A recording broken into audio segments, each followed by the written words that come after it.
Hello everyone, and welcome back to RotMG Ramble. I'm back today with another random topic, and I apologize for the long delay between episodes, but getting enough clips for a video and editing takes a while. Regardless, I hope you enjoy, and I hope your Easter event is going well so far, and as always, thank you so much for watching. So before I talk about Realm or today's topic, I wanted to just talk about some life stuff. I feel now is a good time to talk about it at the beginning of the video. So partly why this video is a little later than I would hope is I just got a 3D printer.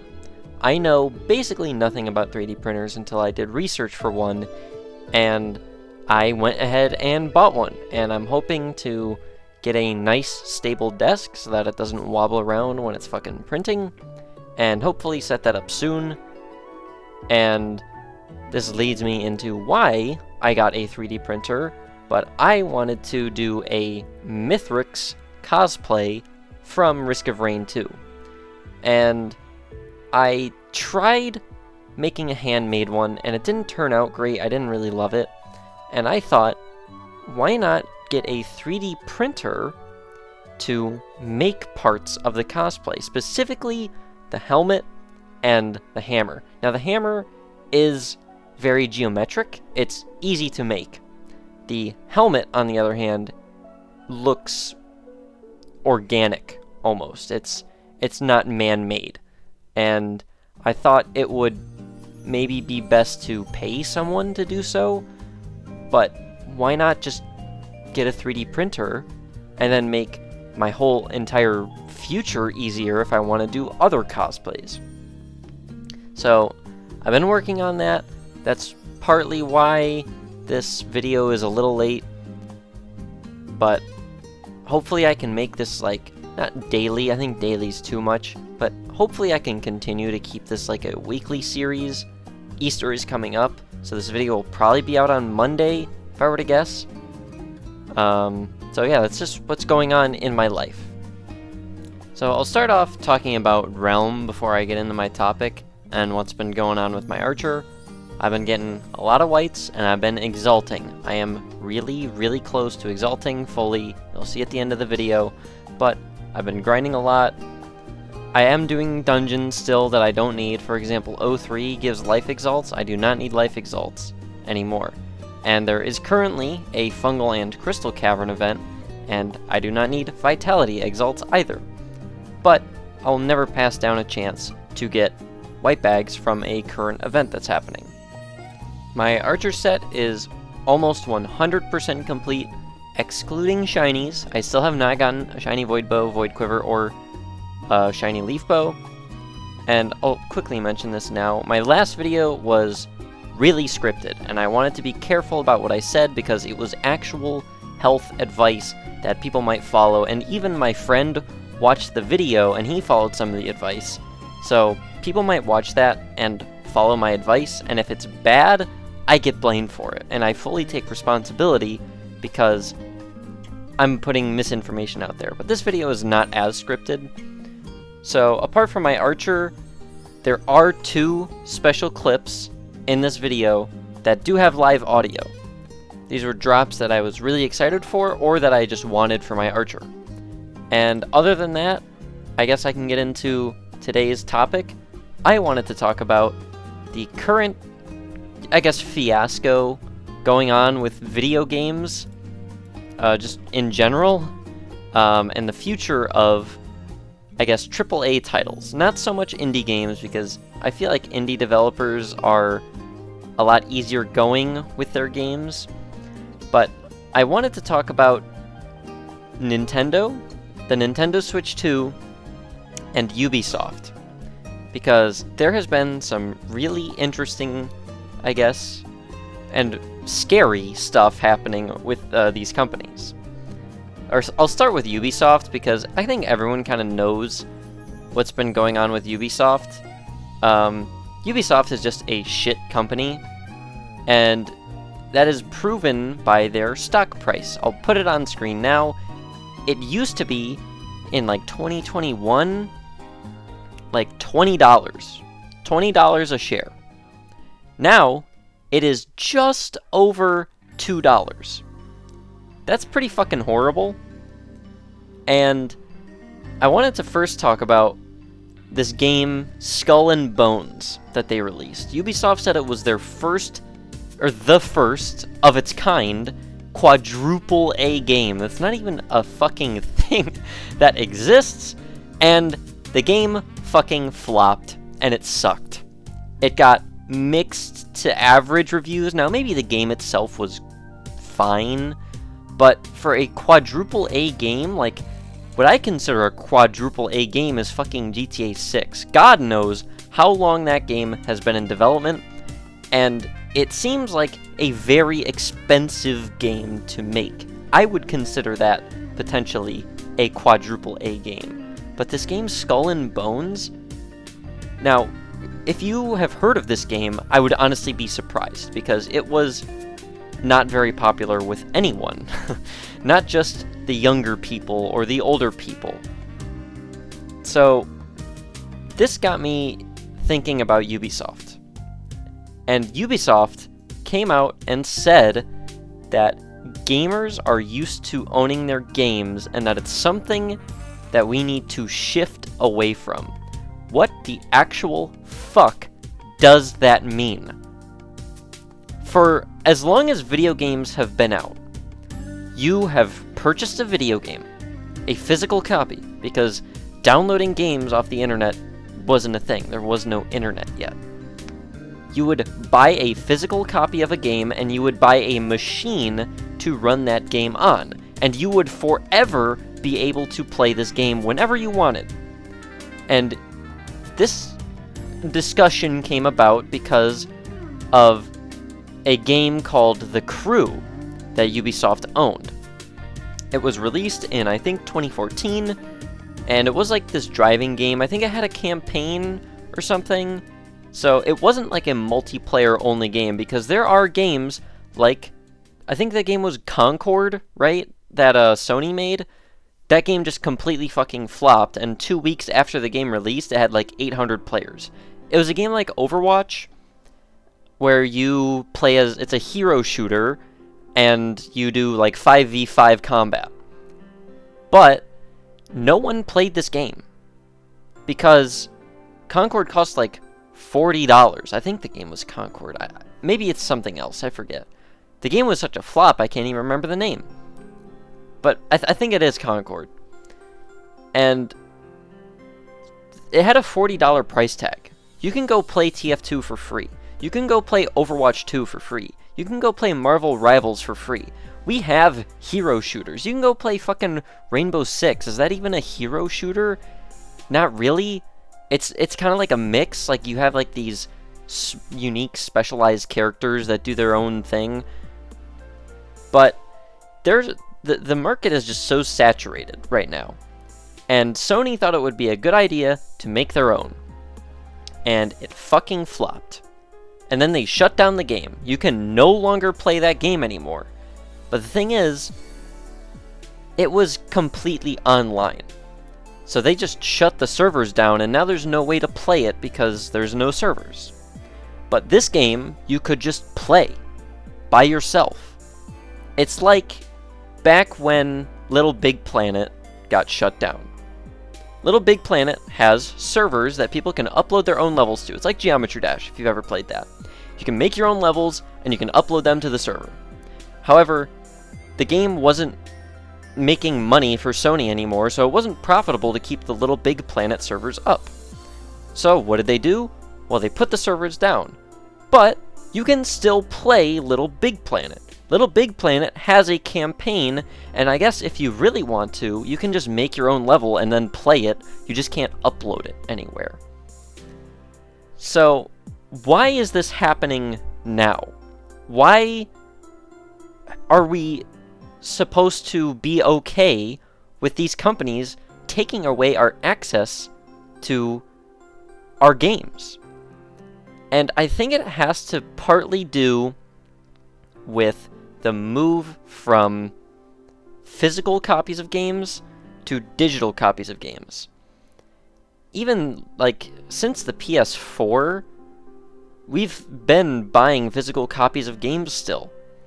But after that, like PS5 now, we're talking like there are very few games where people are actually buying physical copies for them because it's just easier to buy a digital copy. You don't have to go out to the fucking store and like... I remember in 2016, I bought a physical Overwatch copy. All that copy was a box with a code in it. That's all it was. And you would go on battle.net and you would type that code in and you would just download Overwatch. It is literally a glorified digital copy. I think like Fallout 76 did that too or something. I forget what. But video games are expensive, and they have always been expensive. But they're still justifying taking away games from consumers. Imagine you bought fucking Super Mario Brothers, the original Super Mario Brothers, whenever that came out, 1987, maybe? Fuck, I don't remember. I'm not a Gen X. But imagine you bought this game, and then 20 years later, Nintendo literally came to your fucking house and said, hey, you can't play that game anymore, you were just renting a license to play it. That doesn't make any fucking sense at all. And it is only because of digital copies, basically, that Ubisoft is able to do this. So, Ubisoft wants to shift to a subscription-based system because, of course they do. Everyone wants to. Nintendo has one, Xbox has one, PlayStation has one. What game company doesn't have a subscription-based system at this point? And it's all to just get your money, right? People will pay for a subscription, and they'll use it for 2 or 3 months, and then they'll forget about it for like 4, and then they'll cancel it later. They literally just stole your fucking money because you forgot to do it. Now, there's like apps and shit that you can use to like manage that better, and I'm not sponsored, but like Rocket Money I think is one of them. So the thing is, you might have noticed this when you buy a Steam game, that you are just buying basically a license to play this game. Whatever game it might be.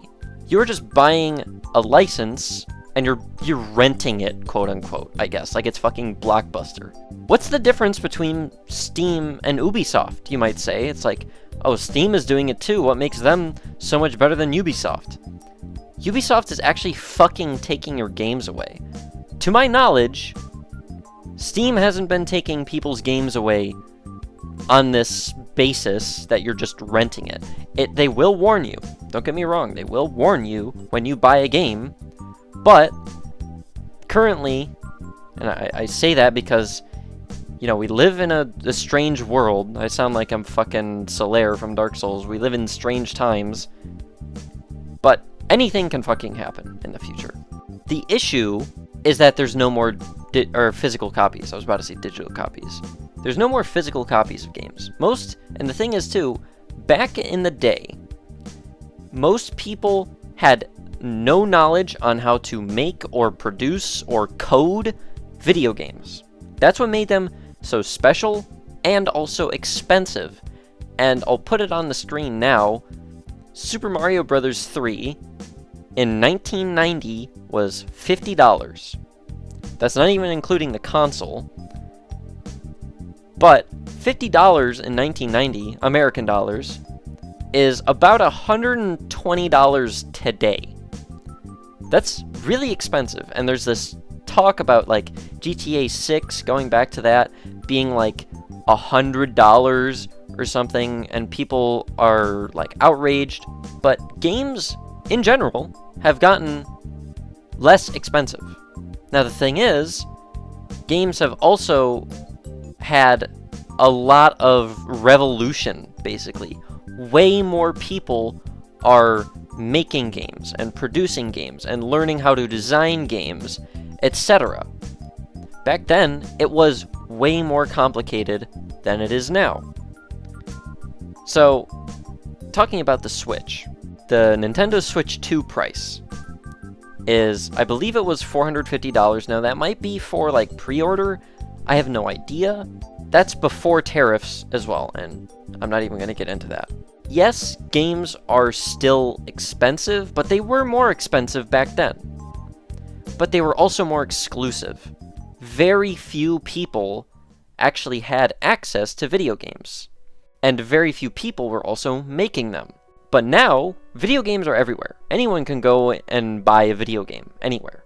The thing is, they are basically robbing you fucking blind.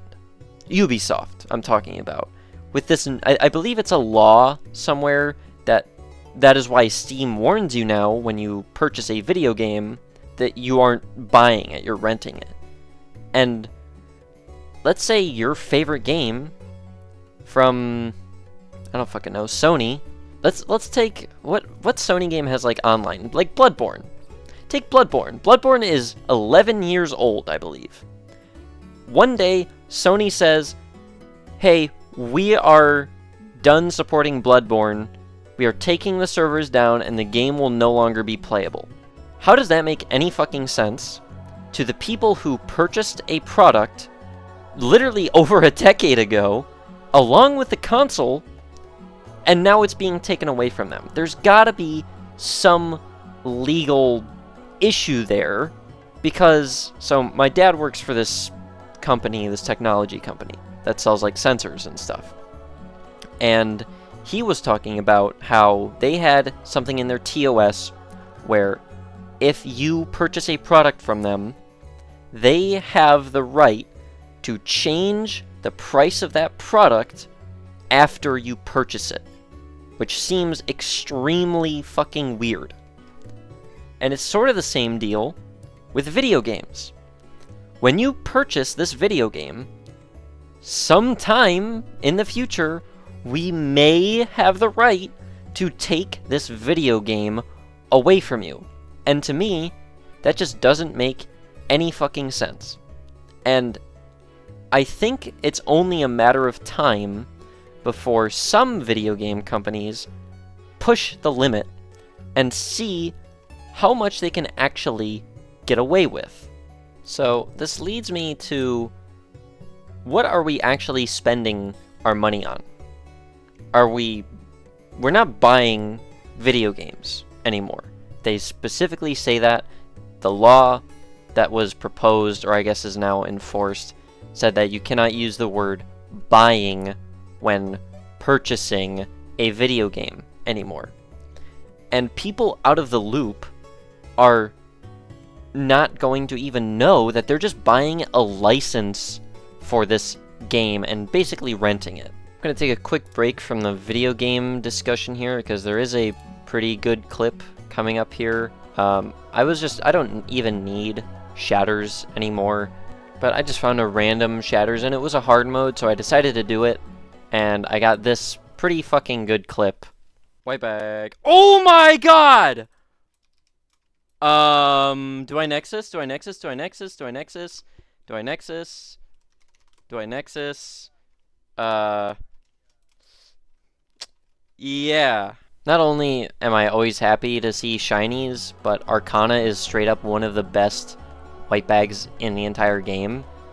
And not only that, it is probably best in slot for Mystic. I haven't played around with the new orb from Spectral Penitentiary. I heard it's pretty good. I see that it does a lot of damage in one shot, but yeah, Shiny Arcana is fucking awesome. So if you are in the loop, if you know about this, are games like the ones from Ubisoft and such even worth buying, or are they even worth playing? If you know that sometime in the future, let's say Ubisoft makes a fucking comeback and they just release absolute fucking bangers, but you know, in 10 years they want to take them down because yeah, you're only renting them basically. You don't actually own them, you just own the license, right? That makes so much sense. No, it fucking doesn't. So I wanted to give like a specific example, and that game is Halo. I've never played Halo. However, I have two friends who are super into Halo. they absolutely love the original games. I heard like the new ones are garbage or whatever, the Bungie ones, the ones that were released under the Bungie studio, right? And what if one day the studio who owns Halo, not even the studio that first made the games, but the ones that own Halo now, say, hey, you cannot play the original Halo games anymore, we're done supporting it, and back in, I don't know how old those games are, but like over a decade ago when you bought Halo, you were just buying a license to this. In the EULA, it technically tells you that you are only buying a license for this game, but countries other than the US give you the right to own this game because you are purchasing it, which is language that is now being outlawed, basically. So there's another good clip coming up that's actually pretty important for this Archer, I would say, and it is live audio again. I was talking with my friends, but you can't hear them. I fucking edited them out. Whoa! Oh my god, no fucking way, no fucking way, no fucking way, no fucking way. So yeah, Celestial Recurve is pretty fucking awesome, and then in the very next clip, I almost fucking die with it. I mean, 300 HP isn't like almost dead, but I dropped pretty low in basically instantly. So going back to talking about the crew, those are the only two clips, I think, that have live commentary. So hopefully I can just ramble on for the rest of the episode. But I wanted to talk about indie versus AAA. And I was thinking, would a AAA, well, obviously a AAA developer would do this, but would an indie developer do this sort of thing? Saying, yeah, you don't own my game when you buy it. And when are we going to make games for people to enjoy as opposed to making games for profit? I think Call of Duty 7 just got announced. Come on, guys. Can we just stop releasing? It's literally, I guarantee you, like 80% of it is probably just copy and pasted code. It's probably the same exact fucking engine. It's the same exact fucking mechanics and gameplay. Maybe they'll have like one new thing, but it's literally just the same fucking slop every year from these companies. And then you take indie developers who have literal genius ideas. Take games like Lethal Company and Balatro. Lethal Company literally produced its own genre of video games. Like games like Repo. Repo is insanely popular right now, and it's basically all because of Lethal Company, in my opinion. Now, I'm not the Repo developer. I can't say for a fact that it was inspired by Lethal Company, but it's pretty obvious.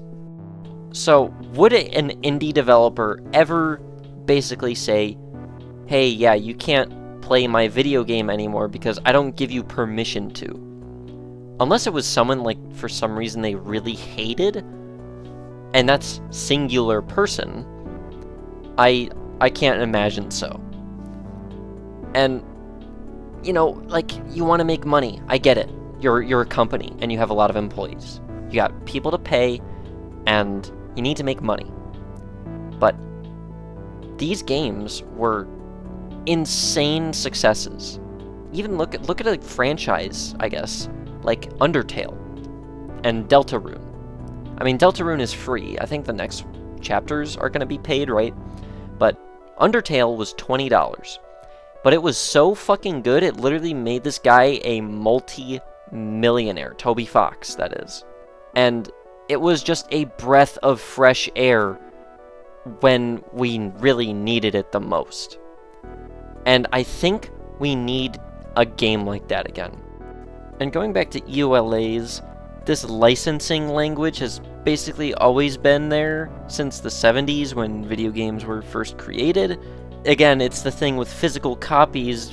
Game studios aren't going to come to your front door and ask you for your physical video game copy because they're outlawing it and not allowing it to be played anymore. And now, a tale of two realmers, Insect and Luna. I was grinding for spectral penitentiaries on a pretty dead server, and I came across this player Luna who was also looking for them. I was trying to get the leather, and they really wanted the flail. So we did a few with no luck, but we were a really good duo. However, I had to travel to Pennsylvania the next morning, so I decided to do one last spec pen, and lo and behold, I got the leather.